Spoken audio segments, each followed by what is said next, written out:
Hello and welcome. You're watching The Buck Stops Here and I'm Barkhadat. The Home Minister Rajnath Singh is in the Kashmir Valley and it's now clear that we are seeing the contours of a new political outreach slowly, maybe in a slightly confused way, being put together. But even as the Home Minister touched down in Srinagar, there was a militant strike on the security forces in Pulwama in South Kashmir when a grenade was hurled on a convoy. Several police officers have been injured, an estimated 8 to 9 officers said to be seriously injured in that militant strike. It is worth noting that in this long period of continued unrest, we have seen militants be able to take advantage of the fact that security forces have been preoccupied with containing civilian unrest and continuous clashes between protesters armed with stones and security forces, whether it's the police, the paramilitary, or indeed in some cases the army.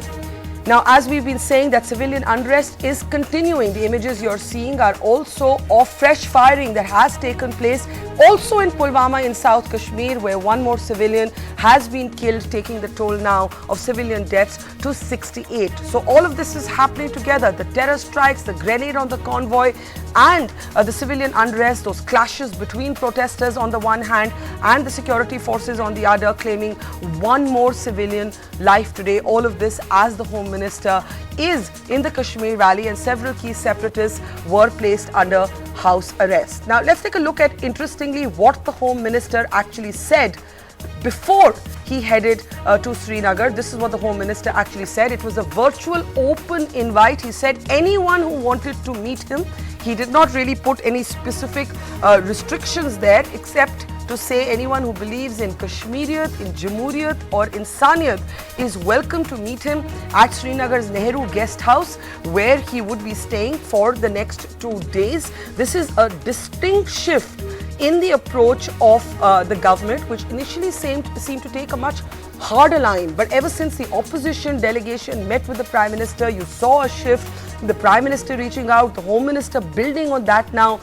In fact, using the Vajpayee template, Vajpayee of course having famously said that insaniyat ke daire mein jo kuch mumkin ho wo kiya jayega Kashmir mein. Now Rajnath Singh using in a sense the same language, but of course in the end no key separatists were among those who met with Rajnath Singh. We'll take a look at who he met in just a moment for now. But before the Home Minister actually headed to Srinagar, he had begun to do his homework in Delhi, reaching out to a group of people, both Kashmiri and non-Kashmiri. Let's take you through some of the names. We have Ashok Bhan. Ashok Bhan is among those who met with Rajnath Singh in Delhi. This is part of his informal track 2 initiative. We are bringing you source-based information here. Ashok Bhan, Kashmiri himself, also has appeared for the CBI in, as any Kashmir watcher will tell you, the Pathribal fake encounter, a case that still awaits justice. Also Sanjay Saraf. Sanjay Saraf is interestingly a Kashmiri pundit, a politician with Ram Vilas Paswan's Lok Janshakti party. But Saraf is an interesting character. He enjoys a good personal equation with Hurriyat representative Syed Ali Shah Gilani. In fact, in 2014 there was a controversy when there were media reports, and even Mr. Gilani seemed to endorse them, that Saraf had carried a message from Mr. Modi to Syed Ali Shah Gilani. Sanjay Saraf later denied that, but it is a matter of fact that he does indeed enjoy a close rapport with Syed Ali Shah Gilani. Among others who met with the Home Minister was Shahid Siddiqui, editor Nai Dunya, Kamar Agha, who is of course a senior journalist and defense expert, MJ Khan, now with the BJP, formerly with the Peace Party of Uttar Pradesh, and also interestingly MM Ansari. MM Ansari was one of the 3 Kashmir interlocutors who was actually appointed during the UPA. So these are some of the people that Rajnath Singh was meeting as part of his track 2 initiatives even before he left for Srinagar. And as he left for Srinagar, there you can see more pictures. He met with the PDP, the Congress, the National Conference, other civil society activists, making an open invite. Anyone who wants to come his doors were open. How should we read this, and will the separatists meet him halfway? The separatists were under house arrest today. We understand that talks will only happen in stage 2 once the violence or the cycle of violence is broken. But let's see how to read this new outreach. Let's introduce our guests. Nalin Kohli of the BJP is with us. Junaid Mattu of the National Conference is with us. Tavleen Singh, who's of course been an author of books on Kashmir, a journalist, senior journalist, is also with us. With me in the studio, two of the gentlemen who did meet with Mr. Rajnath Singh, Kamar Agha and Ashok Bhan. These were among the two who did meet with Mr. Rajnath Singh as part of his exploratory talks on Jammu and Kashmir. And of course, Colonel Ajay Shukla, defense analyst, is with us as well. Nalin, how do we read this shift? It seems like the BJP started from a very hardline position, completely softening your position along the way, now making a kind of unconditional, open-ended invitation for talks. What finally convinced the government to make this shift? Well, first of all, I don't agree with your initial comment which said the government may be confused. There is no confusion. I think the lines are very clear and they are unequivocal. Whatever can happen, will happen, has to happen within a certain framework. That framework can't be beyond the constitution, it can't be extra constitutional, it has to be within that diameter. The second issue is, consistently the BJP stand from the time of Prime Minister Vajpayee to Prime Minister Modi, which is being reiterated by the Home Minister, Kashmiriyat, jamhooriyat, insaniyat. That is the broad contours within which it is. Third, can there be the involvement of anyone who perpetrates violence? The starting point cannot be, if there is violence, then the security forces, if they are attacked, they are incumbent, they are obliged to prevent a situation that could become even worse. Okay. So if they take and use any kind of form and it leads to any kind of, collateral damage, students get hurt, etc., the question to be asked is who's putting them on the streets? That's not representative of the entire Kashmir Valley, because people voted there. However, as long as violence comes to an end, the security forces need not be out on the street. If there is a scope for anyone within the framework of constitution, that's always existed. There has been never a ban on it. There's never been a stoppage. So you do not, you do not agree that this is a shift. You do not agree that on the one hand you've seen these very high-pitched debates on nationalism, on booking amnesty for sedition because Azadi slogans were raised, and now you're actually saying you are willing to talk to anybody who believes in Kashmiriyat, insaniyat, jamhooriyat. Now, I'm a little unclear. Does this include separatists or it doesn't? I'll answer that. Yeah. Again, any Indian citizen who looks at the primacy and believes that any solution can be found within the Constitution of India, how can you not have a conversation with that Indian citizen? But anyone who says that the Constitution is something we don't even acknowledge, we live beyond the Constitution, I think that person is in the realm of what we call is outside the scope of the Indian state in that sense. So why would the state? You have had people who have signed peace accords with the government of India, no less than Lal Denga. Yes. And that peace accord Nagas right continued now because it was in the framework. Sovereignty, the Nagas right now, but two important things. When you say about the confusion, may I just add, but just one thing to add. Prime Minister Modi's consistent thing has been Sabka Saath, Sabka Vikas. That's an all-inclusive message, slogan for every Indian citizen. Development, peace, that's inherent within that. So I think when we look at Ek Bharat, Shresth Bharat, Sabka Saath, Sabka Vikas, they are not just political messages. These are messages that this government is committed to. And within that framework, anything that can be done for the betterment of Indian citizens will be done. That's why opposition parties, the ruling party, everyone, the union government led by the Prime Minister, the state government by Mehbooba Mufti, everyone is appealing for calm, peace. I need to get National Conference just as soon as somebody tells me that the line is actually up. But let's start going to our development and opportunity. Yeah. Okay, waiting for Junaid's line to come through, but in the meantime, let's get a sense from Ashok Bhan and Kamar Agha of the kind of exploratory moves that Rajnath Singh has been willing to make. You were among an informal delegation. I'm not attaching any formal importance to this. What did you pick up, Ashok? I picked up a genuine concern for the situation on the ground, and I found some consistency between Prime Minister and Home Minister. They are on the same page on this. And how did you conclude that? I'll say that. It is after a while, when there was a policy of disengagement with Kashmiris for some time, and the perception here in Delhi was that we should reach out to Pakistan, Kashmiris will follow. And that was a flawed policy. We have been advocating that it has to be a simultaneous and that's process. Where I see the shift. I think Mr. Modi invested all his political capital in Pakistan and not in fact within the Kashmir Valley. And that's changing. Once that perception failed, policy perception failed with Pakistan, and situation turned very volatile. The new age unrest started, and this is the generation which is after 90 generation, and it was coming up. I was in June there for about 2 weeks. I appeared in the High Court after 27 years of my exile, and it was overwhelming response in the High Court with the judges and with the lawyers of my presence and my presentation in the court. So my point is that there is a perceptive shift in reaching out to Kashmiris, and I have requested the Home Minister and the other concerned people that those who have for some reason chosen to remain away from the socio-political mainstream of the country, those are the ones who have to be engaged included. Which is the point I'm making to Nalin, that in a sense you can't keep engaging only with the mainstream parties, because then otherwise there would be no problem in the Kashmir Valley. Their space is very limited. Their political space is very limited. That is an important point. Sentiment is overwhelming. That is an sentiment has to be addressed. Okay, now let me get Junaid then. Junaid, you were critical on Twitter today about the PDP meeting with Rajnath Singh. I was a bit confused by that, because after all, Omar Abdullah led an opposition delegation to meet with the Prime Minister. You secured his most conciliatory, empathetic statement on Kashmir yet. So why are you critical of the PDP receiving the Home Minister and this visit? Absolutely not. How can we be critical of PDP receiving the Home Minister when we met the Home Minister and met the Prime Minister too, and tried to lobby for what is happening now? I was critical of the fact that while the Home Minister was being received at the airport, a youth was killed, police personnel were injured, and nearly 140 hospital admissions took place today. That was not an occasion to welcome the Home Minister with bouquets of flowers. That doesn't mean that he isn't he isn't welcome to the valley, but you have to have a sense of occasion. That is the point I was trying to drive home, that this was not an occasion to go to the airport with bouquets of flowers. The situation of grief and mourning in the valley is far too grave for us to worry about welcoming dignitaries with bouquets of flowers, and that is what I meant. Okay, but on the moot point of Rajnath Singh's tweet today, Junaid, and then I want to go to Tavleen. On his moot, anyone is welcome to come to me at Nehru Guest House. How do you read that comment? Are you asking me? No, Junaid, I hope that this is the first step. I hope this is the first step towards the initiation of a larger, broad-based political process.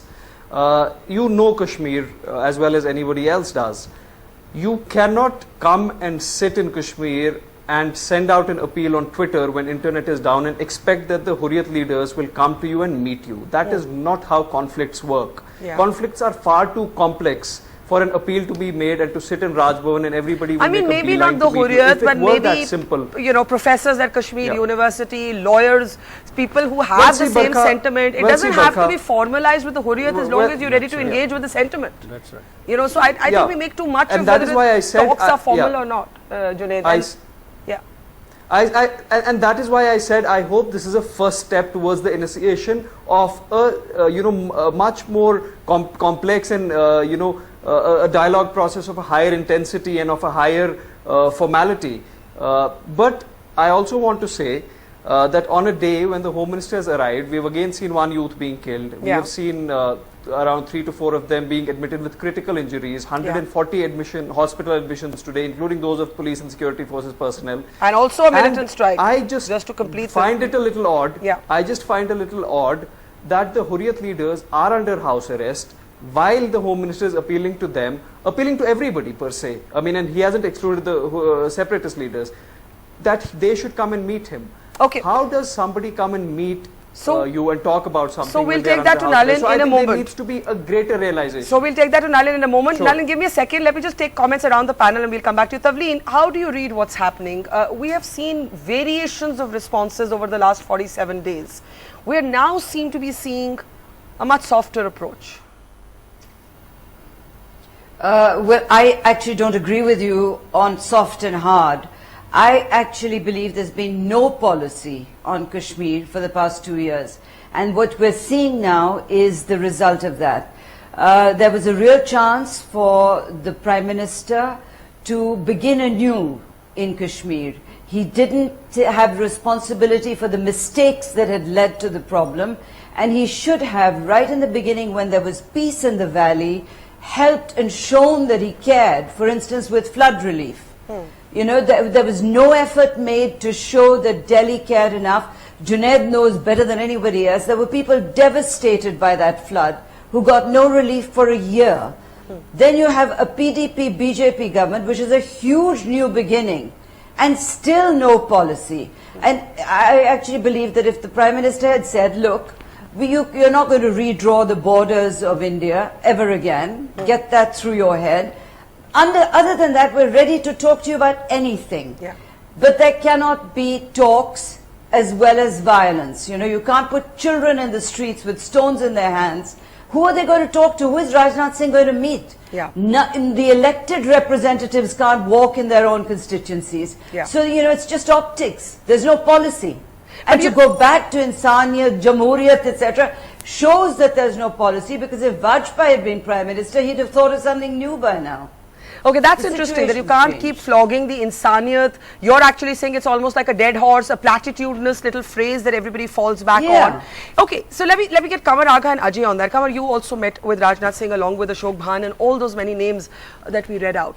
Do you think Kashmiriyat, Jamhooriyat, insaniyat has become a tired old phrase, that the resonance it had when Vajpayee first used it in this kind of radical way today has become a cliche? That's what Tavleen's arguing.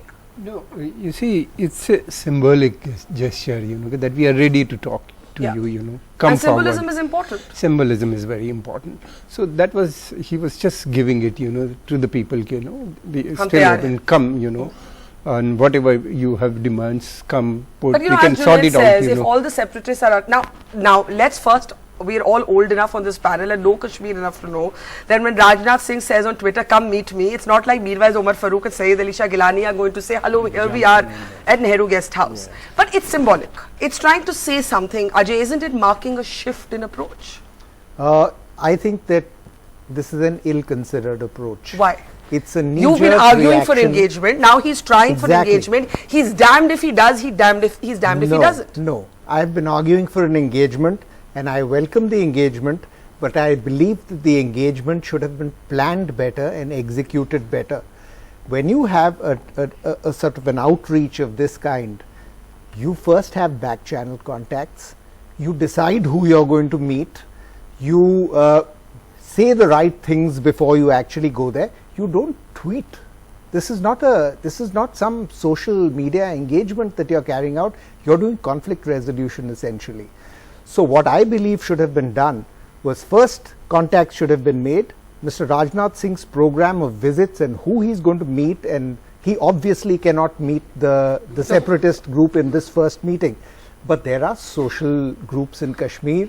There are people who have high credibility among. Intent? Like, I didn't take it literally. I thought it was a tweet of intent or signaling a change of approach. It was the absence of effective track to outreaches and the fixing of meetings that should have been done before he actually went quick there. Comments from Ashok and Kamar, and then I want to go to Nalin. Yeah. You know, there is a shift in that. Number one, you know, he has already met the opposition in Delhi, you know, opposition parties. He has already, we had a debate. And he's going and meeting them again now. No, he's here, the idea was, you know, he will go there and meet civil society groups, especially, you know. That's why he said, you know, that I'm staying such and such place, come and meet. Yeah, to the meet lawyer, signals to of willingness to meet people you typically would not meet as Home Minister. Ashok, quickly add to that and then Nalin. I will say this, that his outreach in the present context is very important. But Ajay is arguing the outreach is not well prepared. No, that's more homework was needed. Any of us on this panel could have given him a list of professors and lawyers he says that it is premature. I agree with him that it is slightly premature, but the main intent of Home Minister was to go there and try to normalize the situation. First and foremost, he said to us also, and we also emphasized, that first and foremost priority is to normalize the situation. Thereafter, we will do. So end the cycle of violence. Yes, but we are still trapped right now in that. While it may be statistic counting. And he is very well intentioned on that. And he's very sincere on that. But you know, I just want to say that, you know, it's become almost like this tally count that the media does, but for people it's real flesh and blood. It's everyday violence. It's scores of people injured on both sides of the trenches. Make one more point. I just want to get Nalin. Nalin, I just want to make the point that to me, among the wisest statements that I've heard over the last 47, I think it's 47 days now, 47 days came from the Northern Army commander, General Huda, who actually said, hang on, let's all step back. Let's all sit at the table together, and he named everybody. Before the government named separatists, he did, you know, and he can't be called anti-national. And I think I'm a little confused by the BJP, because you can't have this high-pitched nationalism construct on the one hand, and oh, we'll reach out to anybody who wants to talk to us, including separatists on the other, Nalin. Well, some of it is amusing when I hear it, and I'll tell you why I find it amusing. First of all, this entire thing is based on a premise that this tweet was aimed only at a segment, and that's the separatists. And there's a presumption there. The second is that you're looking at it, no, now the tweet is for the separatists, now therefore it's been ill-conceived and it was not better planned, as Ajay is putting it. Now this is not a military operation, as Ajay was, you know, which is his area, has been probably of expertise, that you plan everything down there, what is going to happen, who's going to go there, etc. This is a political statement coming from the Home Minister of the country. If he doesn't put anything out there, then the criticism is, oh, he went there without even saying anything. You have a point. If he meets one media house, wait, the minute you have one media house, then the other say, oh, he chose one particular media house, that's a fourth. If he puts out a tweet, then it is who's on Twitter, and you have Junaid saying that I put out a whole set of things on Twitter today. So I mean, at one end Twitter is seen, the other end Twitter is not effective. I think, you know, what important is what you said. It's a statement of intent. That as the Home Minister, my doors are not shut. Someone wants to come and meet me, I'm not shutting my door. And I think that's the big thing. I don't see it like a military operation in any way. The second part is Kashmiriyat, jamhooriyat and insaniyat jaded? Well, I mean, if there is just, you know, you could say that every statement of truth can be said 1 million times and it still resonates as well. To me, these three words resonate a lot. So let me get Taveen on that, and then Junaid. And isn't. Can I get Taveen on that? One second comment. Insaniyat, how can we have anything which is beyond humanity? And jamhooriyat, we are a constitutional democracy. And you have an elected government there. If these three things are jaded, then, you know, I don't know what solution anyone wants to speak of, or what is their theory. So Tavleen, you need to come in on that. Tavleen needs to come in on that, and then Junaid. Tavleen, I think that's a fair point. The point is that there's a certain humanism that needs iteration, and it may seem old to us because we are journalists covering this story, but maybe to people who have not seen that humanism, who have not seen that expression of insaniyat, it's not jaded. And from this government, you've got it all wrong. When Atal Bihari Vajpayee became Prime Minister, the situation was different. There was a situation in which he actually also made a statement, and I was at that point interviewing for my book the equivalent of Burhan Wani, who was a man called Ashfaq Dar or something, and he said that he was very impressed with Vajpayee because Vajpayee was truthful enough to say, agar masjidon se siyasat hogi to mandiron se bhi hogi. Vajpayee was very aware of what had gone wrong, and he'd actually shown a certain honesty and an understanding of the problem when he uttered these words. At the moment, they're being uttered because they've got no new policy. The situation has changed. We have jihadi violence all over the world. No country in the world is going to help Kashmir become an independent jihadi republic. The situation is changed. Our government seems not to know this. So let me get Junaid on that. Junaid, a point made again and again by several commentators is about radicalism, about Islamism. But when you say this to the Kashmiri politicians, they will say, as Omar Abdullah said to me, no, the calls are from the masjids, but they're still for azadi, they're not for anything else. And yet, we cannot be in denial about the fact that there is an entire new generation that is more radicalized than before. And you said to me, Junaid, and I will never forget that, you said I too could have become a militant. Do you remember when you said that? You said I was one of those young Kashmiri men. Yes. I could have picked up the gun. Yes. And I'm here today because fortunately I didn't end up that way, but a lot of people my age actually had no option. They saw no future within the system and they were forced to resort to that option. And that doesn't mean I condone that option. But the fact of the matter is that, as I have told you in a lot of our conversations, that radicalization is not only a global phenomenon, radicalization also flourishes and thrives in conflict zones. And we've seen that. We've seen that around the world in Middle East. If you have peaceful countries in the Middle East, there is, almost no radicalization. But if you have countries torn apart by conflict, radicalization flourishes. Barkha, and this is a very interesting thing that I wanted to tell you. I just spoke to the family of a young Kashmiri student, Tausif Ahmed of Sopur, who's been booked for sharing a Facebook post in Chhattisgarh. I think he's been in the lockup for more than 3 weeks now. Wow. The charge sheet is not being presented. He is in a 10/6 cell. He's an MBA student, and the cardinal sin he committed is he shared a Facebook post, and he was booked under the case of sedition, a law that has been reinvented and brought out of the dungeons under this regime. Now please tell me, Barkha, my moot point is that MBA student who has apologized for sharing that Facebook post, what did the post is say? in a lockup like just a terrorist. Out of curiosity, Do I you think not sedition is a expect rubbish him- law and should do go you into the not dustbin, expect but what him- did the post say? Yes, but Barkha, do you not expect him to be radicalized? How easy is it for that guy to be radicalized? What did the we have post made say? repeated appeals Junaid, do you for know the what the government post to show said? amnesty. I have an answer. Okay, Nalin, why don't you take I would that? like to come in. Nalin, why do you take But that? he has This is a apologized, dangerous whatever the argument. post said. I'll tell you, no, whatever this is the a post dangerous- said, he has Because apologized. I don't know what the post He has said. I'm apologized. genuinely I'm not even asking getting what the to the post post. said. I I don't know don't what the know. post said. Anyway, maybe. So I'm going to come to a counter. If we are use putting the same argument people you are in prison for if sharing I- Facebook Junaid, posts, regardless of what the posts may I are, heard you? I've under heard the that, law but now of you are sedition, repeating a point. then You're repeating a where point. are Okay, we let going Nalin to take be that. violating And in the the meantime, can we zone look of up what the speech? post said Not of a actually? question. Yeah. I will answer this straight on its head. I find that a dangerous argument. I'll tell you why. Because then all the Kashmiri pundits who had out, they would have every reason to pick up a gun and go and start shooting people. I mean, this kind of mentality that we have started building, oh, there must be a reason for someone picking up a gun. That is the problem, and I'll say it bluntly on the show that I think Islam faces.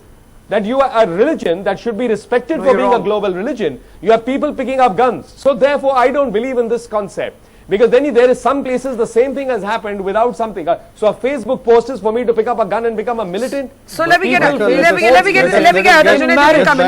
marriage, how many of them pick up a gun? Okay, These are I dangerous, think he didn't talk about picking up a gun. He said Mr. radicalism. He said radicalization. Barkha, Okay, 1 minute. Barkha, Yeah. Barkha, I didn't talk about picking up That's a what gun. I said. My I said you point spoke is about getting that radicalized. Are we going to pit Kashmiri students, are we going to put Kashmiri students with impeccable academic records in prison under sedition for sharing Facebook posts and accept that there should be magical reconciliation in the valley? Please tell me how that is not And a self-contradictory intention. And one more thing, when you talk about why Kashmiri Pandits didn't pick up the gun, ask Kashmiri Muslims. There is a lot of venom coming from a fringe element in the Kashmiri Pandit community as well, obviously because Okay, of now what hang on. I've got some details of this Facebook the post. grief they Guys, I need to suffered. come in here now. Listen, please listen to me. I just looked up this Facebook post.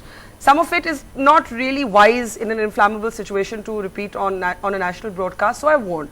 Let's just say that it was secessionist in tone and used a coarse illustration against India. I'm going to approximate it here because I don't want to inflame sentiments in the valley on either side of the debate. So Ajay, I want to bring you in. I mean, this is a Facebook post that you and I would not like the idiom of. We would not like the illustration. It's definitely anti-India. It's definitely, to use that oft-repeated phrase, anti-national. But I don't know that I still believe in sedition. And Junaid makes the argument that these are the kind of things that only exacerbate the problem.